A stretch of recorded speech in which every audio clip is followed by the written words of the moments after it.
Hi, good afternoon. My name is Joe Hannibal, and I'm a geologist from Cleveland, Ohio.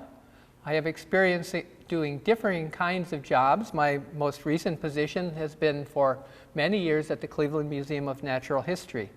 But before that, I've worked in petroleum, and for a number of years, I was a librarian at Cleveland Public Library. Today, I'll be talking about Maximilian, the Prince of Wied. He's a figure you don't hear much about, especially in North America. And I'll be emphasizing his natural history observations that he made along the Ohio Canal in 1834. But to kind of get the gist of it, we have to know a little bit about Maximilian. And so we'll find out a little bit more about him.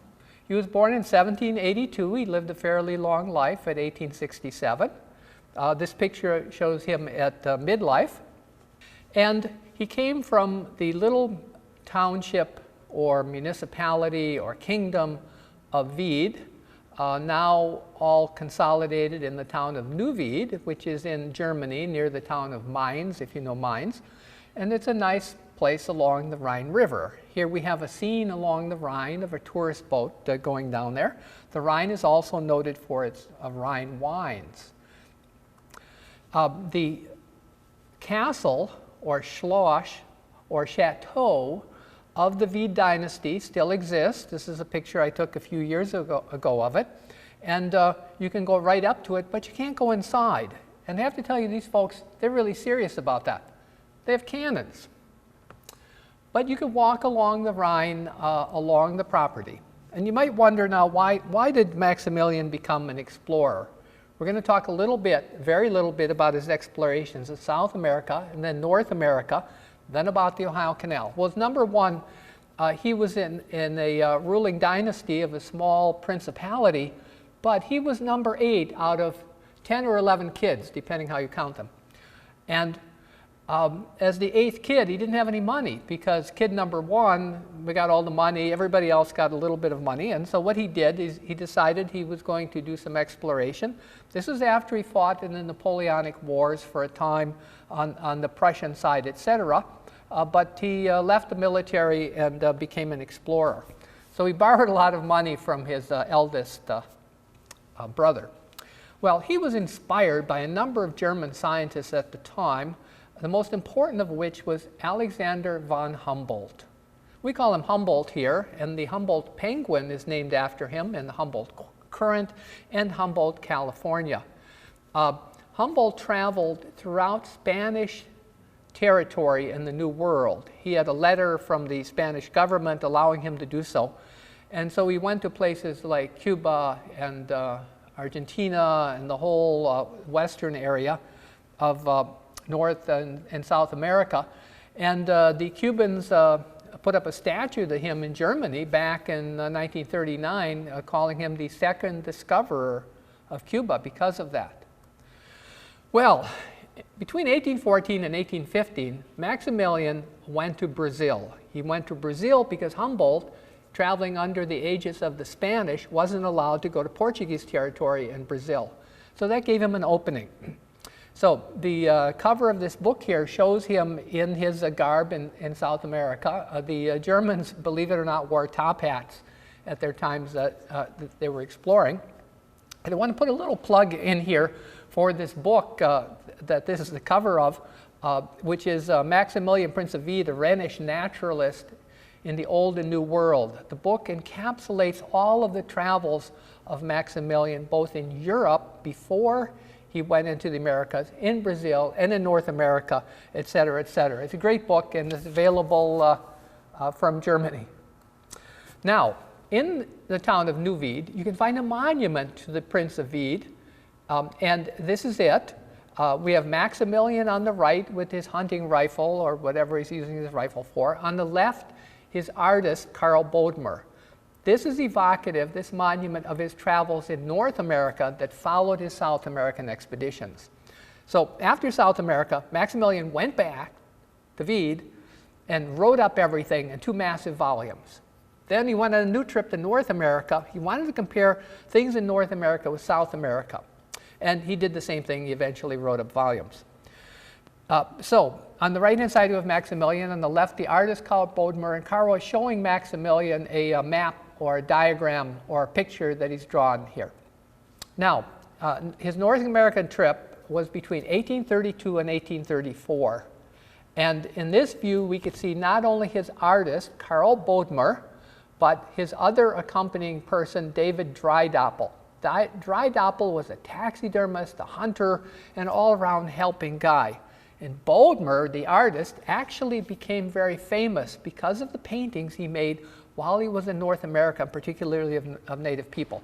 In fact, he's better known in North America than Maximilian. I like to think of that because artists are always, well, better known than scientists. In the view here, we have on the bottom right our same three people again, except that this time it is Drydoppel wearing the really tall hat. This picture is along the Missouri River and was painted by Karl Bodmer and published in a book by, this book here, by Maximilian. The British version of this story was published as Reise in das North America back in 1839, Volume 1, and 1841, Volume 2. The book itself, however, is based on a handwritten manuscript called a Tagebuch, or Daybook, or Journal of Maximilian. In the Reise, the big published German version of the book, and in the English version of the book, there's a large map showing the huge amount of territory that Maximilian covered in North America, all the way from the East Coast up into the foothills of the Rockies. He was going to go further, but things got rough out there. He traveled along the Ohio River on his way from the East Coast to the west, and then traveled along the Ohio and then the Ohio and Erie Canal through Ohio on his way back in 1834. And we'll be talking more about that. Now, the information I have has been published in a couple publications, including an article in this magazine whose cover photo was going to be Maximilian, but because of some permission issues and timing particularly, got replaced by this wonderful woman drinking beer, which is not so appropriate because the Rhine area that Maximilian came from was really a wine area, not a beer area. Nobody laughed. So I want to also here call out that I had co-authors on this, two native German speakers, Sabina Thomas, who now teaches and works at a museum in California, and Michael Knoll, who teaches in Georgia. And I think there's a free download of the article if you want to look at it. There's another version of the same article, slightly different, in the book Canal Fever. That has an added value, however, because there's a map in it by Chuck Ayers, and more on that. But little plug for this book for Kent State University Press. Now, more recently, there's another publication, and it's this huge three-part work that is a translation and explication of the Tagebuch, or Daybook, that Maximilian's published book is based on. And this was done very recently and published by the University of Nebraska Press. And just to show you how big and weighty these volumes are, that's a chair that this book is sitting on. It's a massive book, and it's only one of 3 volumes. Okay, so what about this Tagebuch or Daybook or Journal? Well, it ended up at the Joslin Art Museum in Omaha, Nebraska. And Maximilian came through Omaha on his trip out west, but the museum got it because of this complicated series of events having to do with them buying some paintings by Karl Bodmer, and along with it came these papers, these old kind of slightly ratty-looking papers with things written in German. And one day, okay, so maybe I'm a little short on this, but nonetheless, one day they thought, hey, let's take a look. What did they say? And they translated them. And so the story gets very complicated. It has to do with Omaha's Northern Natural Gas Company, which got taken over by this tiny company called Houston Natural Gas because they wanted to expand the company, which then morphed into Enron. And at this time, there was a lot of deregulation going on. Enron kind of went crazy with their manipulating everything, and they lost a lot of people, a lot of money. So Enron is not a popular name these days, and some in the audience may have lost money with them. However, they did fund this. So the people at the Jocelyn liked them because they funded not only the buying of material, but the project here translating. Okay, now let's take a look at the immediate area here around Ohio, showing Maximilian's travels in Pennsylvania, Ohio, and Indiana. And so on his way along the Ohio River, he ended up in Indiana. And in Pennsylvania first, he noted a lot of things. And I'm only showing very few of the things he noted here. And that is, he noted things about the management of woodlands in North America, comparing them to the management of woodlands in Central Europe at the time in a rather negative way, noting that the North Americans did not have sound forest management. They cut down the big trees. And he noticed that people said, hey, this is amazing how many things are cut down.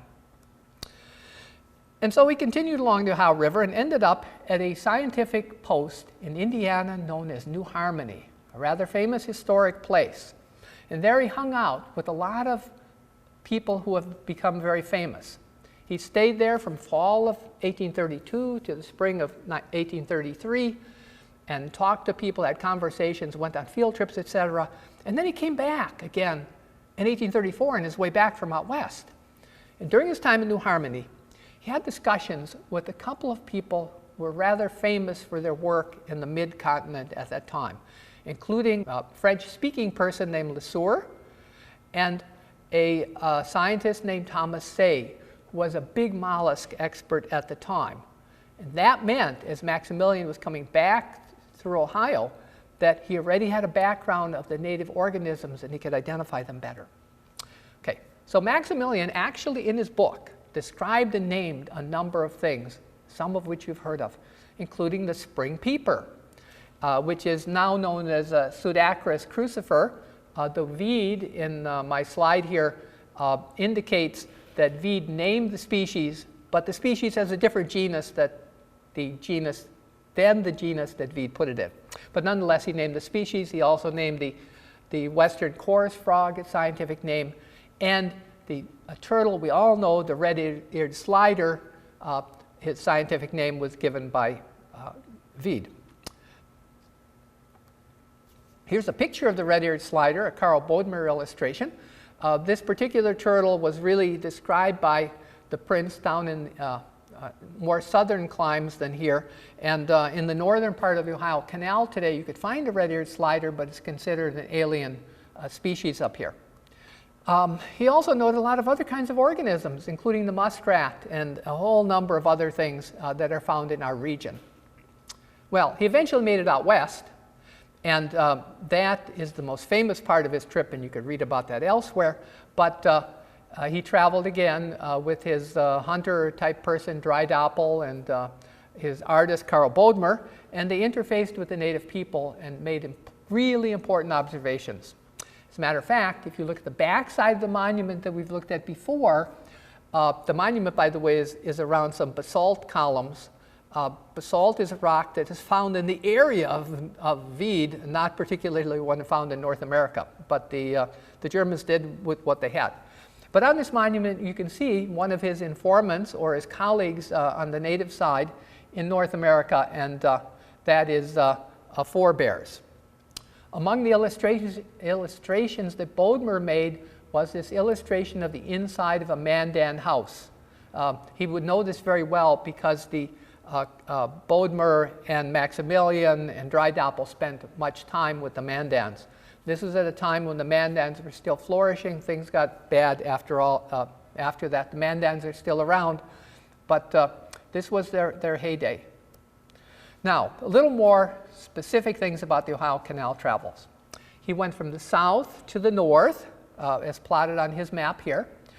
And we'll now take a look and use a few times another map, a map made by Chuck Ayers, our colleague from this region, the very famous artist. And Chuck also gave an okay to use the map, as did Kent State Press. So here we have Chuck's rendition. I have to tell you that I learned something from Chuck, because in the version of the manuscript that I had originally sent in, I made a mistake according to one of the dates of what was going on Maximilian's travels. And then they sent me a copy of Chuck's map.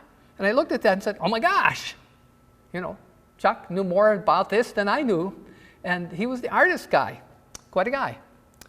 So, why are his observations along the canal important? Well, there are a number of them. Number one, Maximilian went along the whole length. There are other people who went along the canal, wrote about what they saw, but they didn't go along the entire canal. The other thing, it was soon after it was opening. The entire canal was only open 20 months before. And number three on this list, he knew what he was looking at. He knew about plants, he knew about animals, he knew about man-made structures, and he knew about cultures. Oh, and he could speak French, German, and all kinds of languages. He made all kinds of observations on plant and animals that document the early introduction of alien species into Ohio and the movement of organisms along and across the continental divide. That is, the east-west continental divide that is located in northern Ohio. He also noted the use of water power along the canal, and he also noted other technological innovations that were going on. But he was amazingly modern, and one of the most important things he did, he noted the destructive nature of the Euro-Americans as they moved westward. He was not a colonist, he was not anti-Native American, he was quite the opposite. And he was able to take a view that was a little different than North Americans had at the time, or almost all North Americans. Well, during his travels, he came to Ohio at a really good time. It was the time of the summer solstice. There was a lot of light. So as he traveled along the canal boat, slowly moving, you could write and you could draw pictures on the canal boat. You couldn't do that if you had taken a horse or a coach or whatever, and you had a lot of light to do this kind of thing, and you could observe more. And write he did. The kind of boat he traveled on was a combined freight and passenger boat like the one seen here. And in that kind of boat, you had lots of cargo holds. You had a bow cabin and a stern cabin. You had a place in the middle for mules and hay and all that sort of thing. But the important thing is the cargo holds, because the prince traveled with a lot of stuff. He collected an enormous amount of stuff. Some of it, unfortunately, was destroyed when a boat caught on fire, a steamboat in the west. But he still had much, and there's some evidence that some other stuff was actually shipped without him. But he needed all of this area, particularly because not only did he have stuff in vials, and he had stuffed animals and skins, but he also had 2 live bears. The bears were small bears, but he was taking the bears probably because bears were rare in Germany at the time. People saved the trees, but they didn't save the bears. Well, among the things he looked at, he talked about rocks. Not as much as plants and animals or whatever, but this is one of the stones that he knew about in Portsmouth, Ohio. This is lock made of the Buena Vista sandstone. He noted when he was in the Portsmouth area that there was a stone yard where 70 saws were cutting blocks of this local sandstone, which was the Buena Vista, and making it into different things for building and tombstones and all of that. Now, we're going to move up northward, and we're going to stop at Circleville, Ohio, a town I think that many of you know, that is noted for the interior circle. The map here is from a famous historian who wrote 2 important books about Ohio, one in 1836 and one in 1908. The illustration here is from his 1908 book showing Circleville in 1836.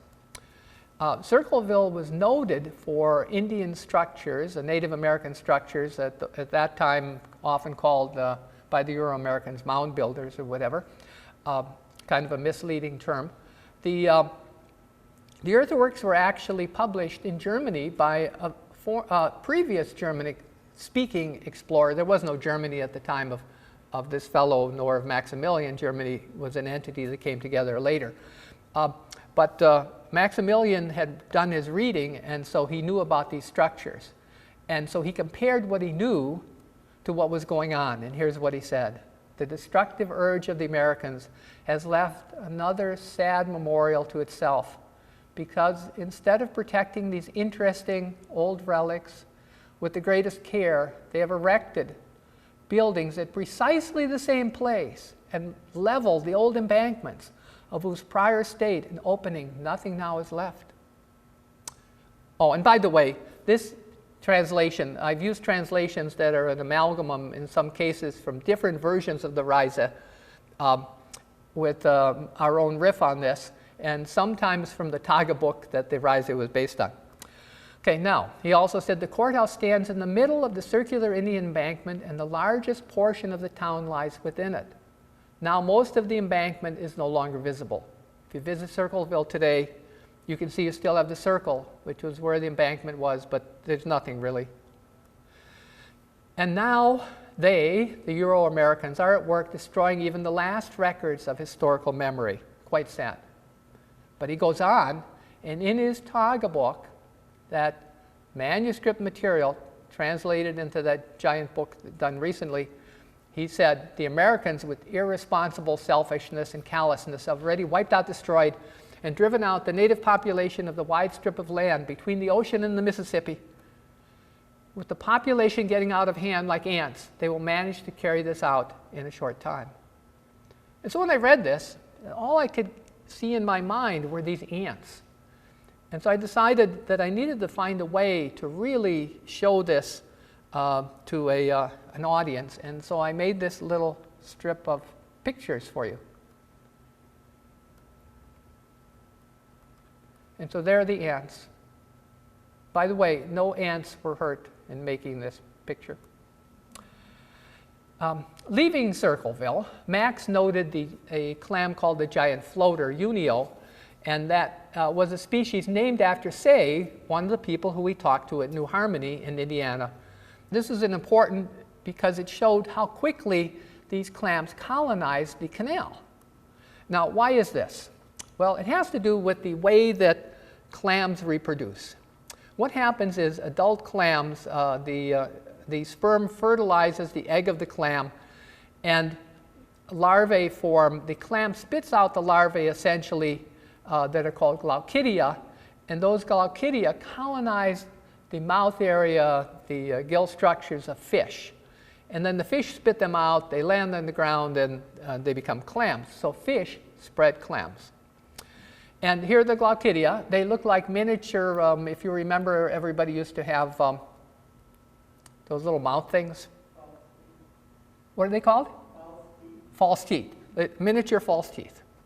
Okay, so continuing on here, Maximilian made a lot of observations as he moved northward.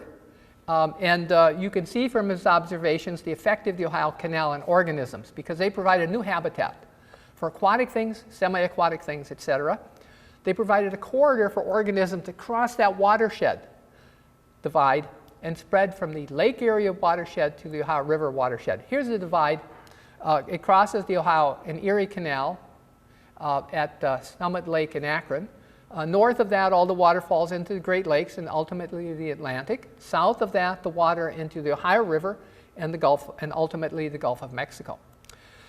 So, what effect did the canal have on organisms? It increased the number of non-native species brought by Europeans into the region. Of course, this is all still going on. And moving along, Maximilian made observations of rock at the Black Hand Gorge. He also looked at plants, including the witch hazel and other kinds of plants. At the Triple Locks in Coshocton, oh, by the way, I wanted to mention here that this is my favorite canal shot because it juxtaposes a mother and her child, who happen to be my wife and daughter on the left, and a wife and daughter duck on the right. Oh, you can't see the slides. Okay. You in the studio audience at home can see the slides, however. He also noted snake.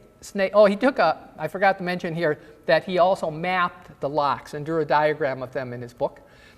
He noted snakes, including a striped snake with yellow stripes that is most probably the common garter snake. He stopped in Zor and he chatted with people in German. And then Massillon, a town that we're in right now. So what did he say about Massillon, you may be wondering?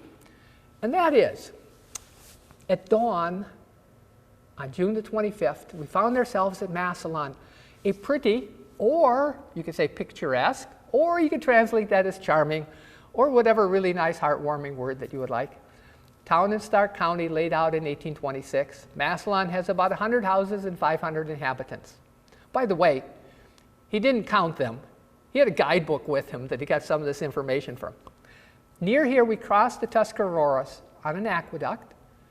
Both the river and the canal have dark brown water, almost as dark as many Brazilian forest creeks.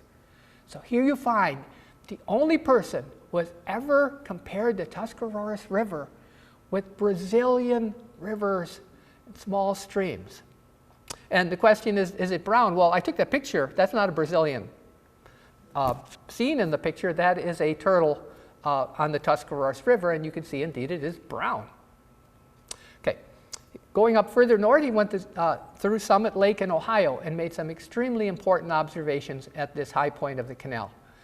That the Summit Lake is at the exact divide between the northern area going to the Great Lakes and the southern Ohio River. Summit Lake is still there today. There's a little towpath you can go along. And he noted different organisms, including the larix or tamarack tree, various grasses, reeds, spatterdock, pickerel weed, etc., as shown in the illustrations here. The most important is the tamarack. Tamaracks used to be common in this region of Ohio along the small lakes at and near the summit. There are some shown here at Turkeyfoot Lake back in 1912. And they are still found in some areas in the region. Here we can see a series of tamaracks changing color in the Cleveland Museum of Natural History Preserve to the north. However, they're not as common as they were.